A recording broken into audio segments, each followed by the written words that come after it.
మా వారు రోజు నువ్వుల లడ్డు పెట్టాలంటున్నారండి. ఇదిగో మా అమ్మగారేమో తోట నుంచి నువ్వులు పండిస్తారు కదా, వాళ్ళ దగ్గర ఓ బస్తాడు నువ్వులు తెచ్చేసి బాగు చేసి 1 ఇయర్కి సరిపడా స్టాక్ పెడతారు. మన ఆవకాయలో కావాల్సిన నూనె ఆడించి మిగతా నువ్వులన్నీ అట్టే పెడతారండి. ఎవ్రీ ఇయర్ నాకు అక్కడి నుంచే వస్తాయి. ఇదిగో నువ్వులు, మేము పచ్చి నువ్వులతోనే లడ్డూలు చేస్తామండి. పచ్చి నువ్వులు కూడా మిక్సీలో వేసి చూపిస్తా. ఈ నువ్వుల్ని నేను ఇప్పుడు మిక్సీ పడతానండి. దీంట్లో సరిపడా చూడండి, నువ్వులు నలిగినాయి కదా, దీంట్లో సరిపడగా బెల్లం వేస్తానండి.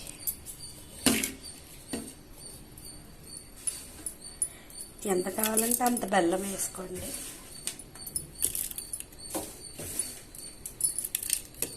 దీన్ని కూడా మిక్సీ పడదాం. పౌడర్ అయిపోయిందండి. దీన్ని ఇప్పుడు ప్లేట్లోకి వేసుకుందాం. చూడండి, ఇలా పౌడర్ చేసుకున్న దాన్ని ఇలా చిన్న చిన్న ఉండలు చేసుకోవాలండి. ఇలా చిన్న చిన్న ఉండలు చేసుకొని రోజుకొకటి చొప్పున తింటే బాగా బలం వస్తుందండి, ఎముకలు పుష్టి వస్తుంది. ఇది చూడండి, ఇదిగో చూడండి ఉండలు ఎలా రెడీ అయినాయో. అప్పుడు డబ్బాలో పెట్టుకుని స్టోర్ చేసుకుంటే రోజుకు 2-3 తినొచ్చు.